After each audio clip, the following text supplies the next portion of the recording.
이번 주에 이어서 아름다운 주님의 몸이라는 제목으로 우리 고린도전서 12장을 이제 전체로 좀 빠른 속도로 우리 설교를 듣기 원합니다.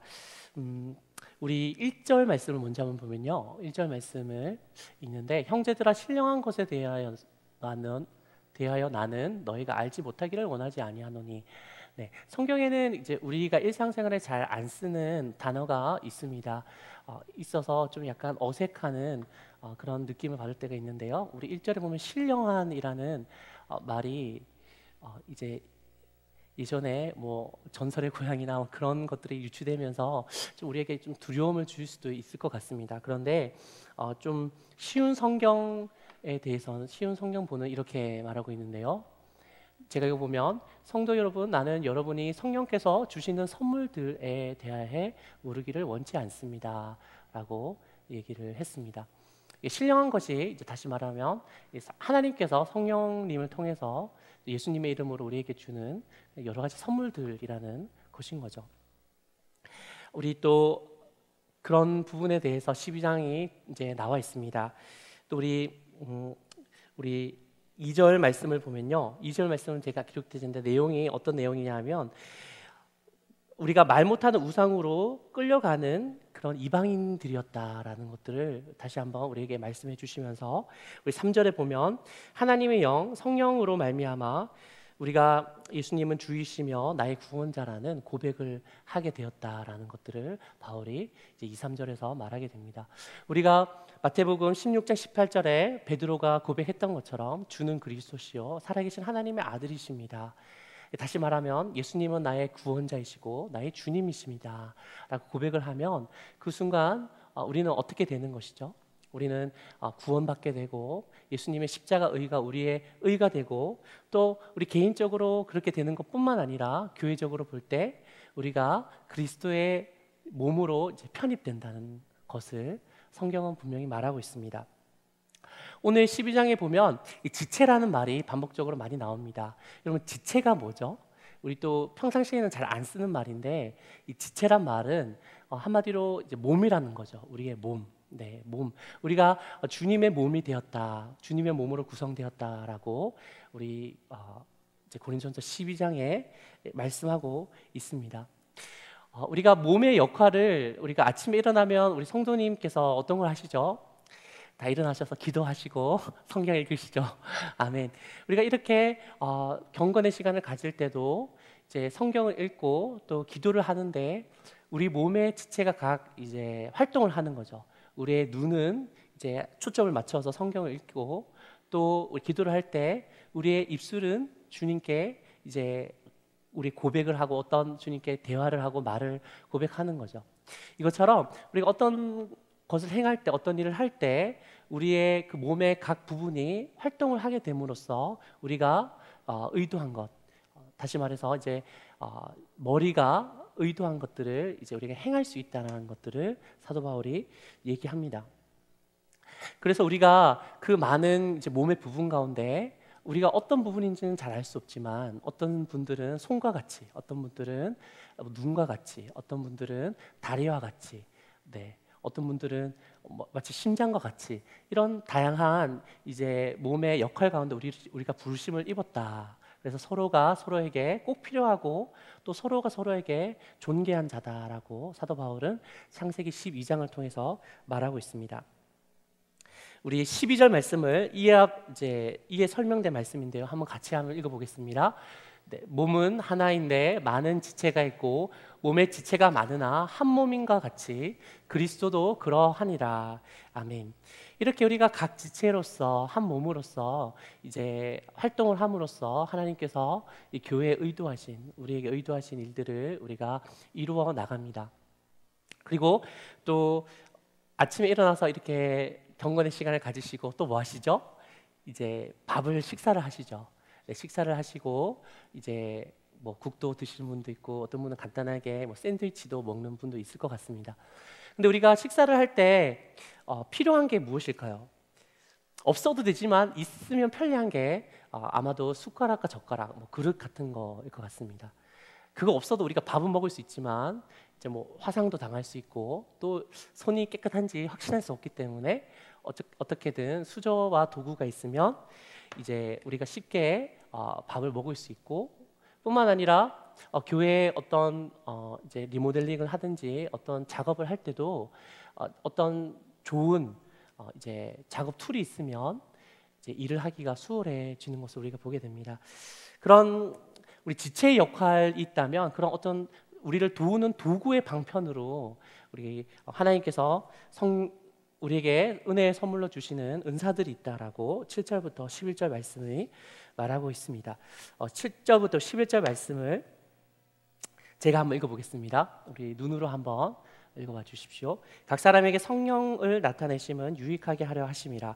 어떤 사람에게는 성령으로 말미암아 지혜의 말씀을, 어떤 사람에게는 같은 성령을 따라 지식의 말씀을, 다른 사람에게는 같은 성령으로 믿음을, 어떤 사람에게는 각 성령으로 병 고치는 은사를, 어떤 사람에게는 능력 행함을, 어떤 사람에게는 예언함을, 어떤 사람에게는 영들 분별함을, 다른 사람에게는 각종 방언 말함을, 어떤 사람에게는 방언들 통역함을 주시나니 이 모든 일은 같은 한 성령이 행하사 그의 뜻대로 각 사람에게 나누어 주시는 것이니라. 아멘. 이런 주님의 사역을 할 때 어떤 우리에게 도움을 주는 도구적인 측면에서 이런 은사들을 바울이 설명하고 있었습니다. 제가 하나님 만났던 이제 장로교, 저희 가정은 다 장로교 배경인데 중고등부 때 친구 따라가서 제가 마음으로 좀 좋아하는 자매가 있는 그 시내에 있는 교회 가서 어쨌든 주님을 만나고 이제 6년 정도 이제 신앙 성장을 많이 했던 것 같습니다. 그 교회는 성결 교단이었고요. 또 대학부 때는 이제 어머니 따라서 이제 장로교 통합 측에서 이제 사역을 했고, 또 신학대학원은 이제 순복음 쪽에서 해서 이제 목사 안수를 받았습니다. 근데 제가 비교적 좀 다양한 교단의 이제 경험이 있지만 오늘 7절부터 11절에 있는 그 영적인 은사가 다 이제 나타나는 그런 모습은 한 번도 보지 못했습니다. 그래서 이 말씀을 굳이 이제 숲을 보는 것이 아니라 뭐 현미경 보듯이 자세히 살펴봐서 적용하기에는 어려움이 있고 또 문제가 있을 수 있으니까 우리가 의미적인 측면에서 이 은사를 통해서 하나님께서 우리에게 어떤 은혜를 주시고 어떤 도움을 주시려는 것들을 우리가 한번 살펴보면, 이런 은사가 나의 신앙 가운데, 우리의 신앙 가운데 나타났었구나, 하나님의 선물 가운데 나타났었구나라는 것들을 한번 알 수 있을 것 같아서 짧게 한번 주의해 봤습니다. 먼저 지혜의 말씀을 한번 보면요, 지혜의 말씀은 성경이나 우리가 설교를 들을 때, 성경 읽을 때 이 성경의 내용이 나의 삶 속에 하나님의 뜻대로 구체적으로 또 통찰력 있게 이해되고 적용되는 그런 은혜를 의미합니다. 네, 우리 성경 읽을 때 이 말씀이 나에게 하는 말씀이구나라고 마음에 감동이 되고 깨닫게 되는, 그게 바로 지혜의 말씀이라고 할 수 있죠. 또 지식의 말씀은 주변의 이웃들과 성도들의 상황과 어려움 등이 나의 마음속에 분명하게 이해되고, 또 나를 통해서 주님께서 그분을 위로하기 원하고 또 함께 그분을 위해서 기도하길 원하는 주님의 의도로서 우리에게 주어주는 은사입니다. 여기서 믿음은 세 번째로 믿음이 있는데요, 믿음은 우리가 신앙 고백적으로 구원을 이제 받는 그런 믿음이기보다는, 그런 믿음이 아니라 우리가 어떤 교회에 건축을 하거나 아니면 그에 큰 일이 있을 때 재정이 많이 부족한 상황 가운데 그래도 하나님께서 우리에게 믿음의 은사를 주셔서 우리가 하나님을 믿고 불가능한 상황 같은데도 믿음으로 나아갈 수 있는 힘과 그런 담대함을 주시는 그런 은혜가 믿음의 은사입니다. 그리고 병 고치는 은사는 특별히 아픈 성도들을 위해서 우리가 더 효과적으로 기도할 수 있게 우리에게 주시는 은사고요.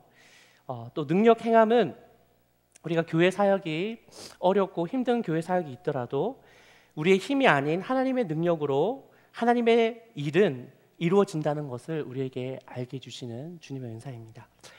예언함은 어떤 점쟁이처럼 미래 일을 막 경고하고 올해는 동쪽으로 가면 안 돼, 물을 조심해, 이런 게 아니고요. 예금할 때 맡을 예를 써서 하나님의 말씀을 맡았다는 거죠. 우리가 어떤 대화를 하거나 이제 상담을 할 때 우리의 뜻과 감정을 이야기하는 것이 아니라 우리가 하나님의 뜻과 그 사랑의 마음으로 충분히 이해가 되고 그 사람을 긍휼한 가운데 그 사람을 위로하고 격려하는 그런 역할을 하는 은사입니다. 영들 분별함은 이단들과 그리고 같은 신앙 고백을 하는 자일지라도 예수님께서 분명히 양의 탈을 쓴 늑대들이 교회를 헤아려 온다고 말씀하셨는데, 이런 자들로부터 교회를 보호하는 은혜의 선물을 말하고요. 각종 방언 말함은 이제 하나님께서 데살로니가전서 5장 17절에 쉬지 말고 기도하라고 이렇게 말씀 주셨는데, 이게 거의 우리가 힘들고 불가능하니까 하나님께 주신 기도의 언어입니다. 방언 통역함은 우리의 기도에 하나님께서 어떻게 생각하시고 우리의 기도를 어떻게 이제 사랑으로 반응하시고 응답하신지에 대한 하나님의 선물이죠. 이런 선물은 우리의 기도에 큰 격려를 줍니다. 아멘. 네, 이렇게 의미적인 측면에서 우리가 한번 이 은사를 살펴보고, 우리가 의도하든 의도하지 못했던 교회 생활을 할 때 우리에게 이런 은사들이 우리 공동체의 그런 믿음으로 나아가고 주님의 뜻을 이룰 때 많은 도움을 주는 그런 경험을 여러분께서 했을 거라고 생각합니다. 이렇게 이제 은사를 하나님께서 주시고 각 지체의 그런 역할대로 주님께서 우리를 불러 주셔서, 어떤 분은 이제 가르치시는데, 어떤 분들은 또 이제 섬기시는데, 어떤 분은 위로해 주시는데, 어떤 분들은 나눠 주시는데, 각각 이제 기쁨을 느끼면서 주의 교회를 세워가는데, 근데 문제는 뭐냐하면 이 고린도 교회 성도들은 어떻게 이제 했냐하면, 이제 각 지체들, 우리 몸에 어떤 지체들이 있죠? 어떤 지체들이 가장 중요하다고 생각하십니까? 눈. 네, 눈 다치면 이게 큰일 나죠. 눈에 안 보이면 얼마나 인생도 캄캄해지고 그렇겠습니까? 또 어떤 게 중요합니까? 어떤 분에게는 머리카락, 네, 머리카락이 자꾸 해주시면 이제 그게 소중할 수도 있고, 어떤 분들은 또 장기가 약하면 이 콩팥이나 심장이나 그런 것들이 나에게 가장 소중하다. 각자 다른 것 같습니다. 근데 공통적으로 우리가 눈에 드러나고 또 우리를 돋보이게 만드는 그런 우리의 그런 신체 기능들, 그런 지체들을 우리가 더 존귀하게 여기죠. 그리고 눈에 띄지 않고 그리고 없어도 되지 않을까라고 하는 그런 지체들을 우리가 그렇게 중요하지 않게 이제 여깁니다. 예를 들어서 발 같은 측면에, 발가락 중에서도 뭐 새끼 발가락 하나, 그런 것들을 우리 눈보다는 더 중요하지 않게 여길 수 있잖아요. 사실 다 중요한데. 그런데 이 고린도 성도들은 이 어떤 교회에서 이제 역할을 하냐에 따라서 서로 이제 싸우고 질투하고 또 이렇게 판단하고 비천하게 대하고 또 존귀게 하게 여기는 그런 잘못을 저질렀습니다. 그리고 은사들은 교회 전체 지체들을 위해서 하나님께서 우리에게 유익을 위해서 주시는 건데, 자기의 은사들을 가지고 이제 자랑하는 그리고 없는 사람들을 멸시하는 그런 상황 가운데 고린도 교회 성도님들이 있었다는 것이죠. 그런 것들을 우리가 바로 잡기 위해서 고린도전서 12장 말씀을 사도 바울이 적으셨습니다. 우리 12절 말씀을 한번 보겠습니다.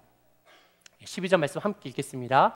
몸은 하나인데 많은 지체가 있고 몸의 지체가 많으나 한 몸인 것 같이 그리스도도 그러하니라. 네, 아멘. 너희가 한 몸이고 누가 존귀하고 누가 비천한 게 아니라, 이게 없으면 큰일 나고 또 모든 것이 이제 꼭 있어야 되는 너희가 한 몸 지체다라고 말씀하고 있고요. 또 11절에 보면요, 11절을 우리 함께 읽겠습니다. 이 모든 일은 같은 한 성령이 행하사 그의 뜻대로 각 사람에게 나누어 주시는 것이니라. 아멘. 너희가 어떤 은사를 받지 않았는데도 받았다고 이제 우기는 사람도 있을 수 있겠죠. 예, 그런 것을 나는 이것도 받았어. 나는 뭐 이런 지혜의 말씀을 받아서 목사님 설교가 100%다 이해돼. 너 100%다 이해돼? 아니, 너는 은사도 받지 못한 사람이야. 이런 식으로 이제 사람을 이제 등급을 매기는 그런 수단으로 이제 은사를 이제 취급하기 시작했다는 거죠. 그래서 그런 부분에 대해서 아니다. 이것은 너희의 주권이 아니라 하나님의 주권으로 교회 전체의 유익을 위해서 서로 섬기고 사랑하라고 하나님께 너에게 주신 그런 은혜의 방편들이다라고 바울은 이제 말씀하고 있는 것입니다. 21절을 보겠습니다. 21절을 보면 이렇게 얘기합니다. 눈이 손더러 내가 너를 쓸데없다 하거나 또한 머리가 발더러 내가 너를 쓸데없다 하지 못하리라. 아멘. 결코 우리의 눈이 우리 발 보고 아이 봐라 너는 없어도 괜찮아. 손이 우리의 뭐 코 보고 코야 너는 없어도 괜찮아라고 말할 수 있을까요? 못하죠. 우리 새끼 발가락에 티눈 하나 생겨도 온몸이 고통스럽다고 우리가 알고 있습니다. 그런 것처럼 우리 22절과 25절에 바울은 이렇게 말씀하고 있습니다. 22절과 25절에 그러므로 그뿐 아니라 더 약하게 보이는 몸의 지체가 도리어 요긴하고 우리 몸에 덜 귀히 여기는 그것들을 더욱 귀한 것들로 입혀주며 우리의 아름답지 못한 지체는 더욱 아름다운 것을 얻느니라. 그런즉 우리의 아름다운 지체는 그럴 필요가 없느니라. 오직 하나님이 몸을 고르게 하여 부족한 지체에게 귀중함을 더하사 몸 가운데 분쟁이 없고 오직 여러 지체가 서로 같이 돌보게 하셨느니라. 우리는 인간적인 눈을 갖고 있기 때문에 사도 바울도 이거는 인정했습니다. 우리 사무엘도 이제 하나님께서 사울 차기 왕을 이제 하나님께서 불러서 이세 집에 갔는데 그 사무엘도 첫째를 보니까 너무 멋있어 보이고 왕처럼 생겼지만 하나님께서 어떻게 말씀하셨죠? 네, 저의 외모를 보지 말라. 내가 저를 버렸은즉 나 여호와는 중심을 보느니라라고 이제 말씀하셨습니다. 말씀하셨는데 그 사무엘도 그랬는데 우리도 교회 안에서 그런 한계가 있다는 것을 사도 바울이 인정했습니다. 우리가 눈에 보기에 사람의 눈에 보기에 어떤 성도님은 야, 참 하나님의 복 받은 것 같고 은사 받은 것 같고 또 많은 것을 누리고 있는 것 같은 그런 사람처럼 보이지만 어떤 성도님은 우리의 눈으로 보기에 아무리 씻고 보더라도 우리 교회 안 나와도 될 것 같은 성도님 같은 그런 시선이 우리에게 있을 수 있다라는 것들을 우리에게 사도 바울이 얘기해 주는 거죠. 제가 그 양평에서 사역할 때 한 모녀가 이제 우리 교회에 왔는데 한 교회 그 모녀가 좀 약간 지적 장애가 있는데 그 모녀가 이제 대예배당에 이 정도 크기 되는 대예배당에 오면 거기 주위에 향기가 납니다. 어떤 향기가 나냐 하면 소변 찌른 내가 나는 거죠. 예, 그런 것들을 잘 구분 못하고 씻지를 못하셔서 그래서 성도님들이 약간 가까이 가기 불편해하는 그런 모습을 본 적이 있습니다. 우리가 그런 분들을 볼 때 속으로 판단할 수 있겠죠. 왜 좀 씻고 오지? 네, 그렇게 말할 수도 있겠는데 하나님께서는 그런 연약하고 보이고 또 약하게 보이는 지체가 22절을 한번 다시 보면요 이렇게 말씀하고 있는데 더 약하게 보이는 몸의 지체가 오히려 더 요긴하다라고 말씀하시고 우리 몸에 덜 귀하게 여기는 그것들을 더욱 귀한 것으로 입혀주며 우리의 아름답지 못한 지체는 더욱 아름다운 것을 얻느니라. 그래서 그 사모님께서 예배 마치면 집으로 가셔서 이제 씻어 주셨습니다. 씻어 주시고 갔다 오면 이제 아무런 향기가 나죠. 향기가 나고 그러셨는데 우리의 그런 연약한 지체를 보면서 하나님의 사랑 긍휼한 마음 그리고 우리가 정말 연약한 자를 판단치 않고 사랑으로 품고 섬겨야 된다는 것을 우리가 더 알 수 있는 것이죠. 네, 그래서 우리 25절에 보면 몸 가운데 분쟁이 없고 오직 여러 지체가 서로 같이 돌보게 하셨느니라. 우리 눈에 보일 때 아무리 우리 공동체에 저 지체는 안 나왔으면 좋겠다 혹은 너무 저 지체 때문에 문제야라고 우리가 스스로 생각할 때 이 말씀을 기억하시길 바랍니다.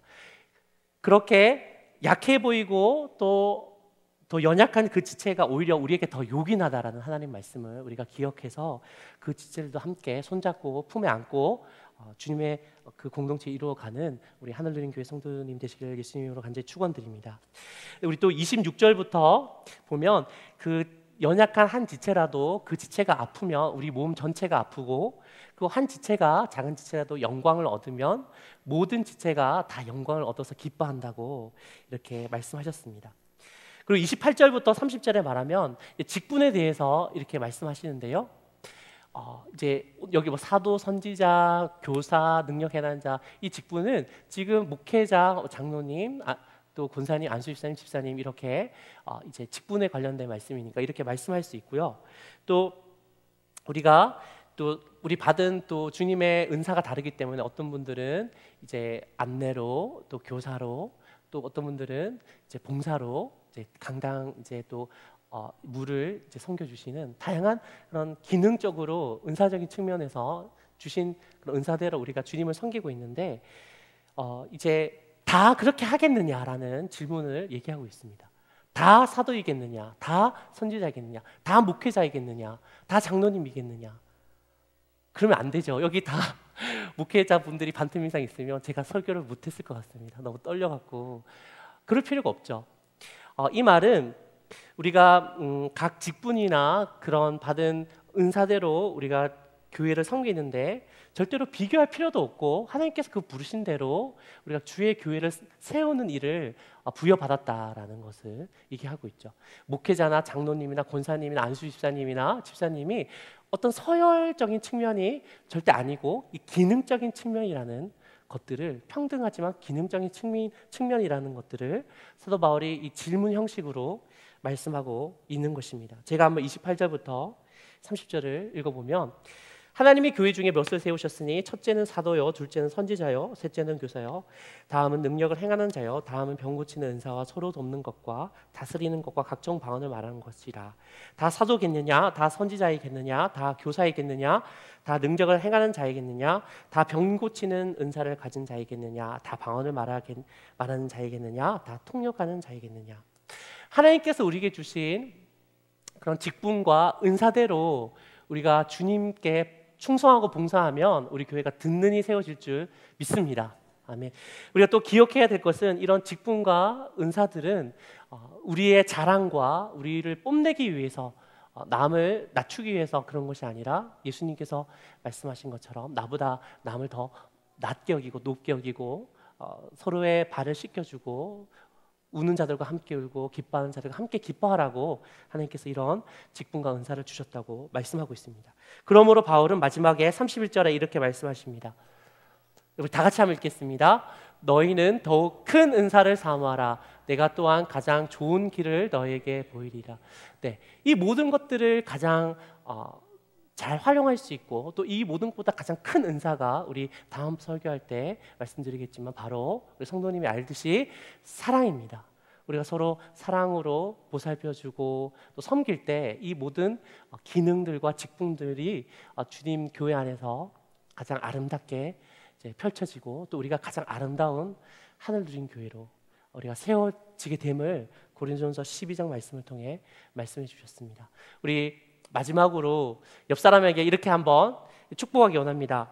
당신은 가장 소중하고 주님께 사랑스러운 존재입니다. 우리 옆 사람에게 축복.